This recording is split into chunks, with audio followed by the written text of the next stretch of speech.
L'actualité bien filtrée par des professionnels de médias, c'est sur Scoop FM. Suivez nos éditions d'information sur nos chaînes partenaires à Lubumbashi, sur Sky Radio à 6h, 9h, 12h, 15h, 19h et 21h. À Kipushi sur la radio communautaire Moïseni à 9h, 10h et 21h juste. Mais également sur Kipushi 24 à 8h30, 12h30, 16h juste, 18h30 et 21h30. Le journal des Scoop FM passe aussi à Likasi sur Canal CTV 88.4 MHz et sur Unili Radio 88.0 à 6h, 9h, 13h et 20h. Suivez-nous également à Kasumbalesa sur Marafiki Radio 88.8 MHz à 10h, 12h et 18h. Suivez-nous également en Bougimaï sur Télédiéba 89.1 MHz à 7h juste, 15h juste et 23h juste. Scoop FM, l'actualité est en continu sur notre page Facebook et sur notre chaîne YouTube. Pour plus d'informations, contactez-nous au +243 97 62 31 31 9. Scoop FM, la neutralité réelle, la neutralité réelle.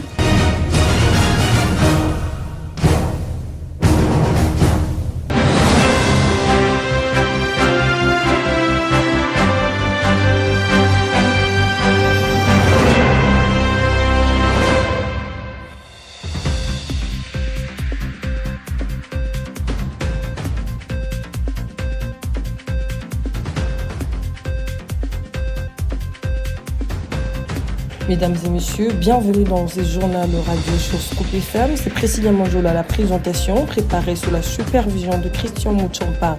Voici les principaux titres de ce journal. Clôture de la CAN par la finale entre le Maroc et le Sénégal.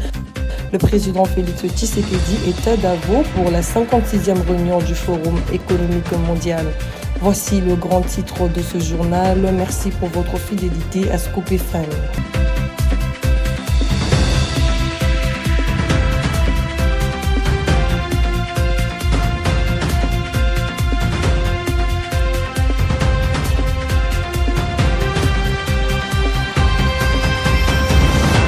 Le président Félix Tshisekedi est à Davos pour la 56e réunion du Forum économique mondial du 19 janvier au 23 janvier 2026 afin de promouvoir la RDC comme pays solution dans la transition énergique, environnementale et diplomatique et défendre la paix durable au niveau international. Le ministre congolais de la communication, Patrick Muyaya, a vivement dénoncé ce qu'il qualifie de tactiques de désinformation concernant les annonces de retrait du M23 de la ville d'Ouvira. Lors d'un briefing le 17 janvier 2026, il affirme que le rebelle n'aimerait jamais dû s'y trouver. Muyaya a accusé le Rwanda de pillage systémique de ressources minières et de biens des citoyens congolais. Je vous convie d'écouter dans cet extrait choisi par la rédaction. Ce ne sont pas que les annonces de médias. J'ai cru voir un courrier dans ce sens. Mais vous savez, d'abord, ils n'auraient jamais dû être à Ouvira. Ça, c'est le point de départ. Mais après, nous connaissons la méthode, nous connaissons la tactique. Que vaut un retrait sans départ? Et aujourd'hui, je sais qu'aujourd'hui, à renfort justement des médias orientés, on va encore essayer, comme au début, de faire une simulation avec de personnes sélectionnées pour venir faire croire qu'ils sont partis d'Ouvira. De toute évidence, ils n'auraient jamais dû y être, comme je le disais en début, et pour nous, toutes les déclarations qu'ils font, en réalité, ne valent rien. Parce que nous connaissons justement la tactique de la désinformation, nous connaissons aussi les justificatifs. Pour rappel, à Ouvira, il n'y a pas des FDLR. S'il faut qu'on revienne sur quelques sujets.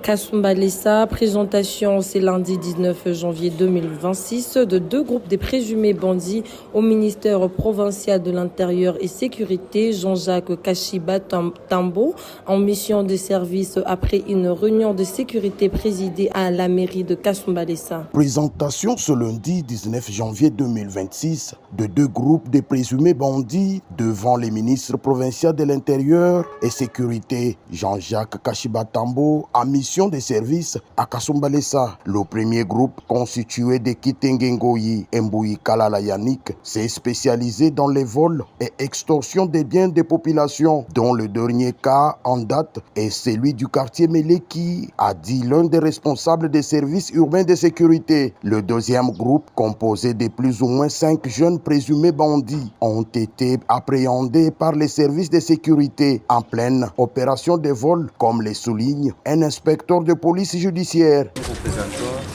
ces 5 présumés bandits. Ils ont été arrêtés le samedi, la nuit. Donc, ils ont volé les ordinateurs du pasteur de l'église Nzambi Malamu, ici à Kasumbalesa vers 2h du matin. Nous avons déjà restitué les 3 ordinateurs et d'autres équipements des studios au pasteur. Alors, selon ces déclarations, il reste encore d'autres ordinateurs. Ils étaient plus de 20 personnes. Nous vous présentons les 5 ici avec leurs machettes. Alors, selon la source, il reste encore 3 dans leur équipe avec leurs machettes. Donc c'est juste ça. Devant les patrons de l'intérieur et sécurité du Haut-Katanga, la population dénonce une complicité des services ayant en charge la justice à Kasumbalesa. Bende mu façon ile muku natafuta kubatuma benge prison. Mais tellement abantu aba tunangaria parke bana bapeleka ba mwishi bana beba bana bacha. Tunangaria parke bana tuma ba mwishi beko ngiriana na mipanga paka hivi. Dernièrement baringiriana tena musu station 4. Mirko président cellulaire wa IDPS mission tena ku IDPS niku tena mon officier mon cadre yenu chefu tellement kama mnashika mimi kuna fuka mnawezi kunirumia mais aba bantu aba chefu bataturudiria sheye inje tena banakuwa tena bantuingiri. Parlons à présent du sport. Clôture de la CAN par la finale. La Coupe d'Afrique des Nations au Maroc 2026 s'est clôturée hier dimanche par le sacre du Sénégal. Le coéquipier de Sadio Mané ont arraché la 2e étoile face au Maroc, pays hôte. Suivez ces commentaires de Vincent Mofiti. La Coupe d'Afrique des Nations Maroc 2026 a tiré ses rideaux hier dimanche 18 janvier 2026. Les Lions de la Teranga du Sénégal ont soulevé le trophée de cette édition face au pays hôte, le Maroc. Ce match final joué à Rabat restera à tout jamais dans la mémoire des sportifs et de tous les Sénégalais. Lors de la première mi-temps, malgré les actions dangereuses de part et d'autre, le score restait à 0 but partout. À la deuxième période, appuyant sur l'accélérateur, les 2 techniciens ont voulu tuer le match. Dans le tout dernier moment, le Sénégal marquait les buts, mais non validés par l'arbitre central, le Congolais Jean-Jacques Ndala. Peu après, sur un corner des Marocains, bousculade dans la surface des réparations, l'arbitre central accorde un penalty au Lion d'Atlas du Maroc à 2 minutes de la fin du match. Irrité, le Sénégalais ont contesté jusqu'à rentrer dans le vestiaire. Le temps passant, le Sénégalais revient et Edouard Mendy arrête le penalty tiré par Brahim Diaz. En prolongation, après une percée sidérante des Pape Gueye, celui-ci d'une frappe limpide ne laisse aucune chance au portier marocain Bonou. En but à 0, ce score restera jusqu'à la fin. Le Sénégal remporte la Coupe d'Afrique des Nations Maroc 2026. Ils ajoutent la 2e étoile sur leur vareuse et Sadio Mané vient de jouer sa dernière CAN.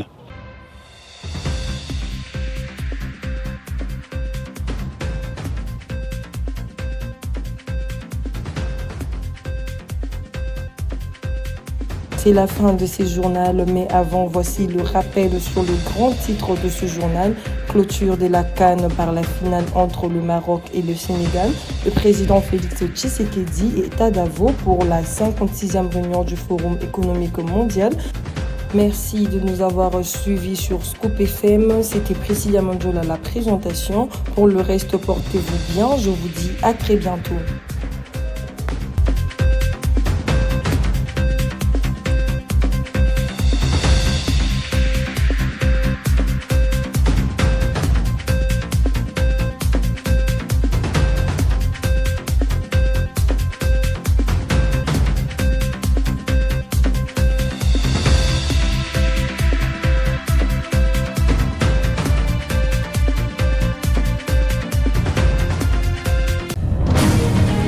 L'actualité bien filtrée par des professionnels de médias, c'est sur Scoop FM. Suivez nos éditions d'information sur nos chaînes partenaires à Lubumbashi, sur Sky Radio à 6h, 9h, 12h, 15h, 19h et 21h. À Kipushi sur la radio communautaire Moïseni à 9h, 10h et 21h juste. Mais également sur Kipushi 24 à 8h30, 12h30, 16h juste, 18h30 et 21h30.